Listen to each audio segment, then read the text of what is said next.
ఈ డీజే టిల్లు తర్వాత so 1తో compare చేసుకుంటే స్క్వేర్లో మీకు ఎక్కువ క్యారెక్టరైజేషన్ కానీ ఆ నడివి కానీ మీరు వేసే పంచులు కానీ అన్నీ కొంచెం ఎక్కువ అప్గ్రేడ్ ఉన్నట్టున్నాయి. ఇంకా ఈజీ వస్తుంది కదా, ఈజీ ఈజీ వస్తుంది కదా, తెలిసిపోతాయి కదా మనకు. ఫస్ట్ దాంట్లో అంటే మనకు అదే ఆయన సిద్ధి ఎవరో మనకు తెలియదు, ఆ డైరెక్టర్ తెలియదు, ఎవరు తెలియదు. ఆ తర్వాత మనం సెకండ్కి వచ్చేటప్పటికి అది ఫస్ట్ బాగా హిట్ అయిందన్న సంగతి తెలుసు, దీన్ని ఇంకా కొంచెం ఇంప్రవైజ్ చేయాలి, ఇక అంతవరకు కొంచెం నార్మల్ అయిపోతుంది కదా, కాబట్టి ఇంకా కొంచెం ఈజీ ఎక్కువ అయిపోయింది. సిద్ధు గారితో ఎలా ఉంది సార్? ఎవరైనా ఆర్టిస్టే సార్. ఓకే. అక్కడ రాగద్వేషాలు ఉండవు, అనుబంధాలు ఉండవు. అంటే ఫస్ట్ ఆఫ్ ఆల్ నేను ఉంచుకోను, నాకెవరు ఫ్రెండ్స్ ఉంటారు సార్, నేను ఎవరితో ఫ్రెండ్షిప్ చేయను. నేను కొంచెం కఠినంగా మాట్లాడతా. కఠినంగా అంటే వాస్తవం ఎప్పుడైనా కఠినంగానే ఉంటుంది, నిజం చాలా చేదుగా ఉంటుంది అని చెప్పేసి అంటారు కదా. నేను కొంచెం నిజాలు ఎక్కువైంది. నేను 99 మ్యాక్సిమం 100% నేను నిజాలే మాట్లాడతాను. అబద్ధాలు నా దగ్గర ఉండవు. నేను అబద్ధాల జోలికి వెళ్ళాను. అబద్ధం బ్రతుకు నాకు ఇష్టం ఉండదు. ఏది ఉన్నా కూడా నిజంగానే ఉండాలి. ఓకే. కష్టమైన ఇబ్బంది అయినా నిజంగానే ఉండాలి అని చెప్పేసి అని భావించే వ్యక్తిని కాబట్టి నేను కొంచెం చూడటం కూడా నేను కొంచెం కఠినంగానే కనపడతా. కాబట్టి నాకెవరు దగ్గరగా ఉండరు, నేను ఎవరి దగ్గరికి పోను. అంటే ఈ లడ్డుగాని పెళ్ళి ఎప్పుడు సార్? మ్యాడ్ మ్యాక్స్లో లడ్డుగాని పెళ్ళి మొత్తం ధూమ్ధాం. మ్యాడ్ స్క్వేర్లో లడ్డు పెళ్ళిదే మొత్తం కథ అంతా. ఆ సాంగ్ రిలీజ్ అయ్యేటప్పటికి మీ క్యారెక్టరైజేషన్ ఎలా ఉంటుందని వీఆర్ వెయిటింగ్. బాగుంటుంది. ఈ మ్యాడ్లో సో మీ క్యారెక్టర్ అనేది కూడా out of the box sir. So ఏంటది, దాని కథ ఏంటి అసలు? ఎక్స్పెక్ట్ చేయలేదు. మార్చి 29కి రిలీజ్ మ్యాడ్ స్క్వేర్లో. నిన్ను అడిగేది మ్యాడ్ గురించి సార్. ఆ మ్యాడ్లో సో మీ క్యారెక్టర్ అనేది అంటే అక్కడున్న మెయిన్ ఆర్టిస్ట్ల వాళ్ళ ఫాదర్ అట్లా అనుకుంటాం అయితే, కానీ ఇది అవుట్ ఆఫ్ ద బాక్స్ వచ్చేసి ఇది చిన్న అతుకు, ఇది ఒక చిన్న ప్యాచ్. ఇది ఎలాగంటే కళ్యాణ్ శంకర్ గారు డైరెక్టర్ గారికి ఆ డీజే టిల్లులో నా పర్ఫార్మెన్స్ చూసి, నా యొక్క కామెడీ చూసి ఆయనకు బాగా నచ్చి ఈ సినిమా మ్యాడ్ ఆయన పట్టాల మీదకి ఎక్కించింది అప్పటికే. అబ్బా నాకు ఈ సారథి ఒక ఉంటే బాగుంటుండే కదా అని చెప్పేసి అని ఆ పాత్ర లేకపోయినా కూడా లడ్డు కానీ ఫాదర్ పాత్ర క్రియేట్ చేసి దాన్ని నన్ను చూపించాడు. ఆయన ఇంట్రెస్ట్తోని, ఆయనకు నా మీద ఉన్నటువంటి ఇష్టంతో చేసిన పని. మీరు చేసిన ఇంకో సృష్టి కూడా ఏంటంటే సో అక్కడ ఆ మూవీలో యాంటోనీ అంటే దేంతో అనే ఎక్స్ప్రెషన్ కూడా సో మీమ్స్లో కానీ ఎన్నిసార్లు అంటే కొన్ని అట్లా కుదురుతాయి సార్ అవి. ఓకే. కొన్ని కుదురుతాయి, కొన్ని ఆటోమేటిక్గా యథాలాభంగా వచ్చేస్తాయి. ఈ బలగం మూవీ టైంలో కూడా సో ఆ నారాయణ పాత్రకి మిమ్మల్ని వద్దు అని కూడా అన్నారని విన్నాము. ఇది ఎంతవరకు నిజం? నేను కూడా విన్నాను. అయితే ఈ బలగం పాత్రకు కూడా ఈ పిట్టకథల లింకు. ఓకే. డీజే టిల్లుకు ఏ విధంగానైతే పిట్టకథలు చూసి తరుణ్ భాస్కర్ గారు మురళీధర్ గారు తీసుకోమని చెప్పారో, వేణు ఒకరోజు ఆ పిట్టకథలు చూస్తూ ఈ ఎపిసోడ్ చూసి నేను ఎప్పుడైనా ఈ సినిమా చేస్తే ఈ సినిమాలో అల్లుడు క్యారెక్టర్కి ఇతన్నే తీసుకుంటా అని వేణు అనుకున్నాడని నాకు తర్వాత తెలిసింది. బలగం సినిమా చేస్తున్న సందర్భంగా తెలిసింది. ఆ విధంగా కూడా అది పిట్టకథలే కారణం.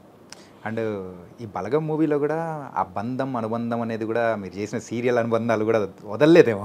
ఆ జయరాం గారితో సో ఇక్కడ బావమరిది క్యారెక్టర్ బలగంలో చేయడం అంటే మీరిద్దరికి ఒక ప్రత్యేక అనుభవం ఉంది కదా సార్? ఫ్రెండ్షిప్ కానీ లేదు, ఫ్రెండ్షిప్ కూడా లేదు సార్? పరిచయం ఉన్నది అంతేగా, ఫ్రెండ్షిప్ ఏం లేదు.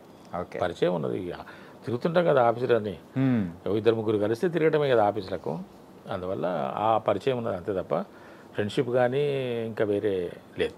ఓకే. సాన్నిహిత్యం ఏం లేదు.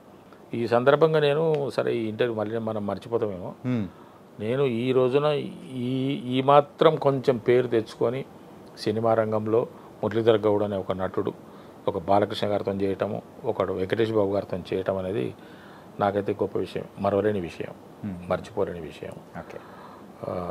ఒక తృప్తికరమైనటువంటి అనుభూతినిచ్చినటువంటి విషయం. దీనికి ఈ రోజున నేను ఈ విధంగా ఉండడానికి కారణం, నేను గుర్తుంచుకునే వ్యక్తులు ఇప్పటికీ ఈ రోజున ఉన్నప్పటికీ ఒక 3. ఓకే.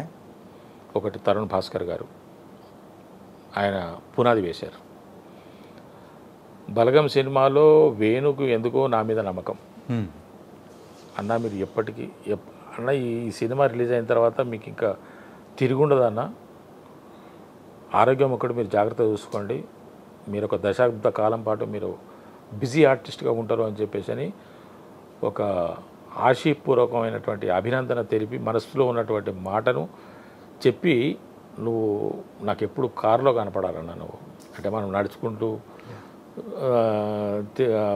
తిరుగుతుంటాం కదా, స్కూటర్ మీద తిరుగుతుంటాం కదా, నువ్వు ఎప్పటికీ నాకు కారులో కనపడాలని చెప్పేసి అన్న వ్యక్తి వేణు. అంటే దైవం మానుష రూపేనా అన్నట్టుగా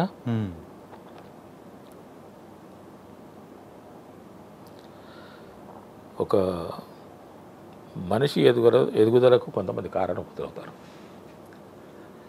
అలాగా అనిల్ రావుపూడి గారు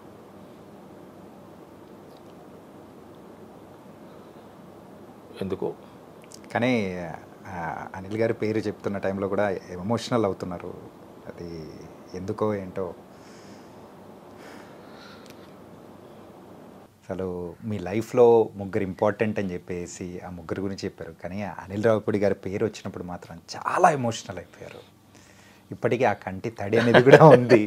సో ఎన్ని టిష్యూస్ ఇచ్చినా కానీ అది సరిపోదు అన్నట్టు కూడా. ఇంకా ఈ ముగ్గురికి నేను రుణపడే ఉన్నా. అంటే ఎవరి చేయుతను ఏ విధంగా అందించాలో ఆ విధంగా అందించారు కాబట్టి నేను వాళ్ళని ఎప్పుడు జ్ఞాపకం ఉంచుకునేటువంటి బాధ్యత నా మీద ఉన్నది. నేను మర్చిపోలేని వ్యక్తులు ఇంతవరకు. భవిష్యత్తులో ఇంకెంతమంది దైవం లాగా వస్తారో నాకు తెలియదు, ఇంకెంతమంది నన్ను ఇంకే విధంగా నన్ను ఉన్నత స్థితికి తీసుకెళ్తారో తెలియదు. ఇప్పుడున్న దాంట్లో తరుణ్ భాస్కర్ గారు, నా తమ్ముడు వేణు గారు, అనిల్ రావుపూడి గారు. ఒకరు ఫౌండేషన్ వేసినట్టు మీ కెరియర్కి, ఇంకొకరైతే ఆ గోడలు కట్టినట్టు, ఇంకొకరైతే కప్పుతో మొత్తం ఒక ఇంటిని కంప్లీట్ చేసినట్టు చేశారు. Nice sir. వీళ్ళందరూ వయసులో చిన్నవాళ్ళు అంతే. కానీ మీరు ఏ క్యారెక్టర్ చేసినా కానీ దానికి తగ్గ న్యాయం అనేది కూడా చేస్తూ, అంటే మురళీధర్ గౌడ్ అంటే ఇప్పటికీ ప్రత్యేకంగా అందరూ ప్రేక్షకుల మనసులో నిలిచిపోయే క్యారెక్టర్స్ చేస్తూ ఉన్నారు. It was very very nice. నా అదృష్టం అది. నాకు ఇంకా మంచి పాత్ర దొరకాలి, నేను ఇంకా మంచి ప్రతిభావంతంగా క్యారెక్టర్స్ పోషించి ప్రేక్షకుల అభిమానాన్ని చూరగొనాలని, వాళ్ళ యొక్క అభినందనలు అందుకోవాలనేటువంటి తాపత్రయంలో ఉన్నా. ఖచ్చితంగా మంచి క్యారెక్టర్స్ రావాలి, ఒక బలమైనటువంటి పర్ఫార్మెన్స్ చేయాలనేటువంటి ఆలోచన ఉన్నది నాకు. ఈ క్యారెక్టర్స్ అన్నీ ఓకే సార్, అంతా బాగుంది. అంటే రీసెంట్గా రిలీజ్ అయిన శివరపల్లి వెబ్ సిరీస్, పంచాయతీ అనే వెబ్ సిరీస్ అమెజాన్ దానిలోకే తోపు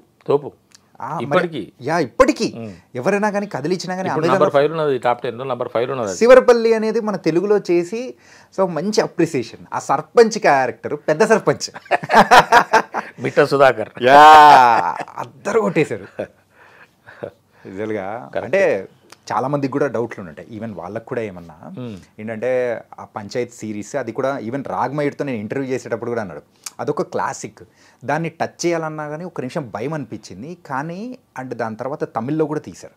తమిళ్లో వాళ్ళు అనుకున్నంత అప్రిసియేషన్ అనేది తమిళ తర్వాత తెలుగు అవునా, ఓకే, అప్రిసియేషన్ అనేది కూడా అక్కడి నుంచి రాలేకపోయింది. కానీ తెలుగులోకి వచ్చేటప్పటికి మాత్రం కొంచెం అనిపించింది. అయినా కానీ ఇక్కడున్న నేటివిటీకి తగ్గట్టు పర్ఫెక్ట్ న్యాయం చేసేసారని చెప్పేసి నిజంగా మేము కూడా చాలా బాగా ఎంటర్టైన్ అయ్యాం సార్. అంతగా ఇదంతా మీ పక్క, ఓకే, మీరు అంటే అంటే ఆ యొక్క ప్రేక్షకుల పక్క, వ్యూవర్స్ పక్క. మేము నా వైపుకి వస్తే ఈ సినిమా సార్ పంచాయత్ అనే ఒక డిఓపి గారు నాకు ఫోన్ చేశారు, ఇప్పుడు కాదు లాంగ్ బ్యాక్. ఓకే సార్, ఒక పంచాయత్ అని ఒక వెబ్ సిరీస్ ఉన్న సార్ హిందీలో, మీరు ఒకసారి చూడండి. దాంట్లో ఒక సర్పంచ్ క్యారెక్టర్ ఉంటుంది. యాక్చువల్గా సర్పంచ్ లేడీ, కానీ ఆమె భర్తనే సర్పంచ్గా ట్రీట్ అవుతుంటాడు, ఆయనే పూర్తిగా నడిపిస్తుంటాడు వ్యవహారం అంతా. ఆ క్యారెక్టర్కి మిమ్మల్ని అనుకుంటున్నాము, మీరే నాకు కావాలని నాకు అనిపించింది. డైరెక్టర్ ఏమో పలానా ఆయన యూఎస్లో ఉంటాడు, ఇది టాక్స్ జరుగుతున్నాయి. ఈ ప్రాజెక్ట్ కనుక మన చేతికి వస్తే డైరెక్టర్ గారు వస్తారు, అప్పుడు ఫుల్ డీటెయిల్స్ మాట్లాడుకుందాము. జస్ట్ మీకు నేను హింట్ ఇస్తున్నాను, మీరు ఒకసారి ఆ వెబ్ సిరీస్ చూడండి, ఆ సర్పంచ్ క్యారెక్టర్ని మీరు ఒకసారి గమనించండి, పరిశీలించండి అన్నాను. సరే సార్ అన్నాను. ఆన్ చేసి చూసిన పంచాయత్ అని చెప్పేసి అని వచ్చింది. ఆ సర్పంచ్ క్యారెక్టరు ఫస్ట్ ఉప సర్పంచ్ అతను అది మాట్లాడుకోవటము ఉన్నది, సర్పంచ్ కోసం చేస్తుంటే సర్పంచ్ అటు నుంచి రావడము, సర్పంచ్ సాబ్ వస్తున్నాడు అని చెప్పేసి అని అక్కడ కనపడగానే ఆపేసిన. అదేంటి చూడదలుచుకోలేదు నేను. ఓకే. ఎందుకంటే ఆ ఇంపాక్ట్ నా మీద ఉంటుందేమో. మనం మనంగానే చేయాలి. తెలుగులో చేస్తున్నాం కదా, వేరే భాషలో చేస్తున్నామంటేనేమో వెతుక్కోవాలి. నా భాషలో నేను చేయటానికి, ఒక క్యారెక్టర్ చేయటానికి నాకు దాంట్లో ఇబ్బంది ఉండదు. పైగా అది కనుక చూస్తే అతను ఆ రోజున ఎలా చేశాడో అని చెప్పేసినటువంటి ఒక ఆలోచన నాకు వస్తుందేమో, ఓకే. నా ఒరిజినాలిటీ మిస్ అవుతానేమో అని ఒక భయం వేసింది నాకు. కాబట్టి దాన్ని అక్కడే ఆయన చూడగానే ఆపేసాను. ఇంకా ఈ ప్రోగ్రామ్ ఈరోజు షిఫ్ట్ అయిపోయింది. అది ఉత్తరాంధ్రకి వెళ్ళిపోయింది ఆ project. Okay. Back drop Telangana కాకుండా ఉత్తరాంధ్రకి వెళ్ళిపోయింది. ఉత్తరాంధ్రకి వెళ్ళిపోయి వాళ్ళు అక్కడ వెతుకోవడము చేసుకోవడం జరిగింది. నా మిత్రుడికి ఒకరికి సర్పంచ్ క్యారెక్టర్ అనుకున్నారు. ఆ మిత్రుడు నాకు ఫోన్ చేసి మేము మాట్లాడుకున్న సందర్భంలో ఏం చేస్తున్నారంటే నేను అన్న ఇట్లా పంచాయతీ తెలుగులో చేస్తున్నారు, నేను చేస్తున్నాను సర్పంచ్. అదేంటి నాకు అది చెప్పింది అంటే తెలంగాణలో చెప్తే నీకు చెప్పారు, ఉత్తరాంధ్రలో నాకు చెప్పారని ఆయన అన్నాడు. సర్లే పోన్లే అయితే ప్రాజెక్ట్ అటు షిఫ్ట్ అయినట్టున్నది అని అనుకున్నాను. ఆ తర్వాత మళ్ళీ అది ఇటు వచ్చేసింది. ఇటు వచ్చి ఇక్కడ ఇంకో 2-3 దర్శకులు మారినట్టున్నారు. చివరికి భాస్కర్ దగ్గరికి వచ్చిన తర్వాత వాళ్ళు నాకు కాల్ చేశారు. కాల్ చేసి ఇట్లా సర్పంచ్ క్యారెక్టర్ సార్ ఇట్లా అని అంటే, అదేంటంటే నాకు వేరే వాళ్ళుగా చెప్పింది అని అంటే ఇట్లా జరిగిందని తెలిసింది. నేను ఎక్కడ కూడా తొట్టుపాటు పడలేదు. ఇప్పుడు ఆ శివరపల్లి మిమ్మల్ని ఎంత ఆకట్టుకుంటుందో, మిమ్మల్ని ఎంతగా ఆనందింపజేస్తుందో నాకు తెలియదు, కానీ నేను మాత్రం ఆ శివరపల్లిలో సర్పంచ్ క్యారెక్టర్ చేయడానికి ఎటువంటి తొట్టుపాటు పడలేదు. నాకు ఎటువంటి దాని మీద ఆలోచన కూడా లేదు నాకు. నా దూరంలో నేను చేసుకుంటూ వెళ్ళిపోయాను. సర్పంచ్ అంటే ఇలాగ ఉండాలి, ఇది నాకు అర్థమైన విషయమే అని చెప్పేసి చేసుకుంటూ వెళ్ళిపోయాను. కానీ చాలామంది దాన్ని చాలా అప్రిషియేట్ చేస్తున్నారు.